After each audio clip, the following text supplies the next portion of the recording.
There's knocking in the background.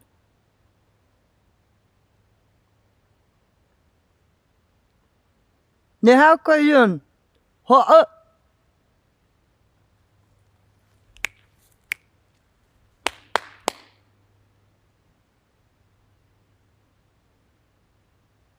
You have 7 in your group, eh? Beautiful echo point. Just visiting. Hopefully my sound caught that. So I've been getting tapped at since, well, knocked at from about a half-mile away since I pulled over to potty my dog on the way out of this forest. So there's a ton of snapsticks here.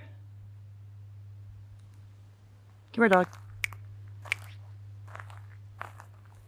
And yeah, I'm intentionally using 3 and 2. Human, dog, friend. So, found a few odd markers. Let me back out on this a little bit. So, this one looks like it has scratch marks on it. And it's something with, my fingernails are dirty, sorry. It's something with 4 claws. And there's an unusual marker over here. Other than all the snapsticks, and there's what you can spare set of markers, and yeah, there's some human cross-through evidence down here. Campsite thing going on. And then there's this. Doesn't fit with any of the other stuff here. That's I think a deer femur bone, a knee joint, looks like. So that's a marker for a single person. That's usually dogman or boogeyman, you know, like mountain boogers will do that. I think this is the dogman though. Family. So there's also some tossed vehicle parts down here. And one of the interesting things I noticed about this one is back into the vehicle. However, that round thing down there by the little human marker, so like a dog man makes, is a slice of fish. Pretty good sized piece too. So looks like this secondary campsite, you know, where people and a cryptid come through. Oh, there's another freaking marker. Sitting like it shouldn't be sitting. Another man marker, opposite direction. A lot of man markers, a lot of snapsticks. And a little bit of a cross-through trail down here. And some gathered, left behind material. Oregon grape. And then there's this cross down here. And a bunch of junk tires and stuff. I have noticed that dogman, boogers, gugway, and a couple others like to play with tires. So they'll drag freaking tires out with them if they can find them. So that's something to note. Maybe it's just the shape of them. Maybe it entertains the kids. I'm not sure. So hopefully my recording caught the big knocks. And yeah, the funny area. So yeah, I just try to re-examine sites in a different way. I try to look at them through a couple of different lenses, actually. You know, the eye of the Bigfoot. So I've got to find the snapsticks, because this activity here is warning behavior. You know, they're warning of somebody coming into their area, predator or creature of some kind coming into their area.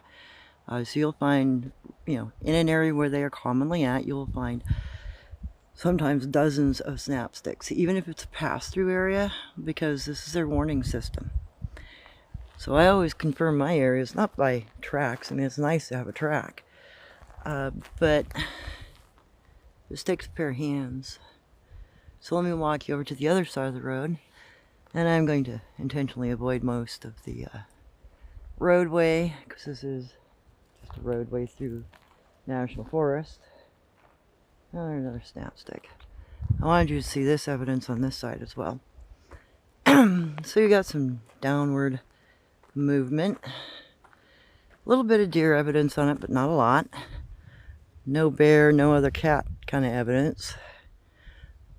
Doesn't look like it's been used in a while, but here's some springtime dig evidence. And this rock got picked up and moved out of that hole. Also looks like it has potentially been test chipped. Yep. Alright, somebody making flake tools up here. Also requires hands. So it looks like this is a cross through. And if the knocks that I just got from half mile behind me are true, there are probably 7 dogmen up here. I asked before I turned my camera on if I could film this area. So this is all, you know, foraging for small critters. And you can even see some scraping cross evidence where looks like sticks have been used to, that's all that straight line stuff going on in there. And then down here I wanted to show you a really neat example of a little bit of bark collection. It's old. I was just off the top of this little log here. But this piece is what really struck me as interesting. And it does have cobweb in it. It looks like it's been here for quite a while. But this piece has a hole in it.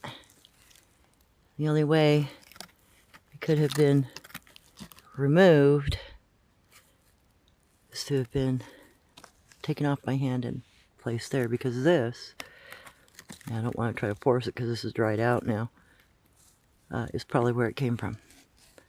So that's an interesting find, because that definitely requires something having to lift that off and not break it up bad. So, potential. I don't see any claw marks on this log, so it wouldn't potentially be a bear. No tracks. What, not uncommon though. There is some up the hill movement. Let's go see if it's bear or not. No, don't look like it. I don't see any front paws. I see some very shovel-footed walking, meaning the foot's bent, you know, like backwards, the arch, like that's very dipped in. That's very common to see in cryptids, but a bear's foot can't do that. A bear will do a jelly bean shaped track, but it won't do a completely bent backward foot track. The foot doesn't have the flexibility for it. And I'm not sinking in here, so it's pretty hard already. So this is kind of peculiar.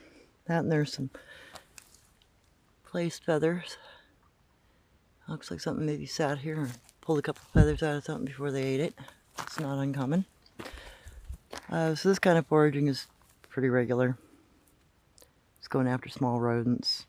So anyway, that's my thoughts on this. And this is a way to try to find an area out in a national forest. You look for foraging evidence. You look for anything that doesn't make sense. You look for snap sticks. There are some very simple kana here. There's some roll down stone there. Not being picked out of the ground. You can tell it was roll down stone because the top of it chipped off. It's laying there. Wait a minute. That looks like a... What the heck is that?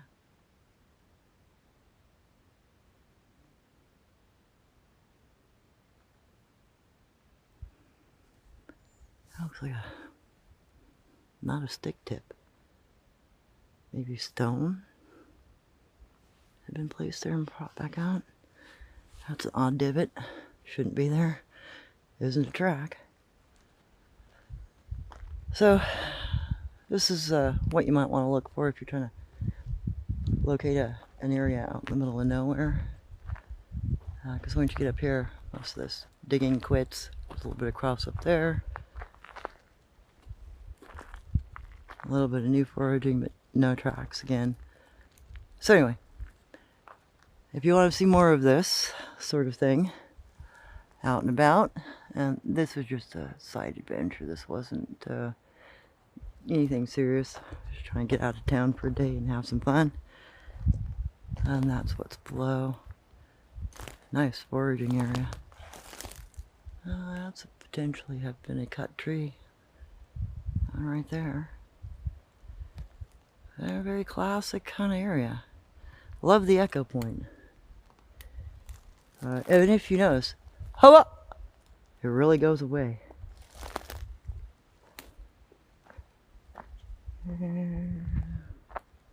More little. There's a conifer water, but it looks like it's been run over.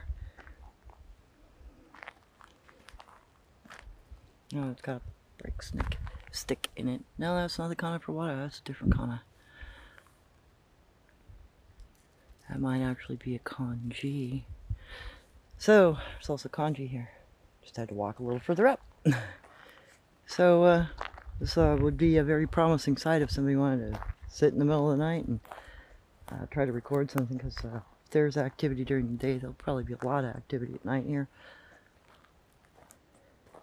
Although, be aware, you're camping in a cross-through trail. So, there you go. A little roundabout walk. Lots of snap sticks. So anyway, that's basically how you find, spoor evidence out in the middle of nowhere. You look for, cross-through trailing. You look for the snap sticks. You look for kanji or kana. You see if there's any food evidence around. Any tracks or unusual behavior, like the rock being picked out of the ground over there, or the little piece of bark that is questionable how it could have gotten off of there. The bone markers, those oddities that don't fit, that's probably, Bigfoot spoor or dogman spoor. And the reason why I think this is probably dogman is because on top of that piece of fish on the fatty side, the one's facing up, is a paw print. So it looks like, unless dogs know how to use knives all of a sudden, something that knew how to use a knife and had a paw, kind of like a hand, put it down there. And no, I'm not going to slide my rear end down that hill again to take a picture of that, but it is there. You might be able to expose that if you pull up that image. Anyway, a little side jaunt. Have a great day. I'm not going to advertise too much on this one. Ran too long anyway. Have a good one.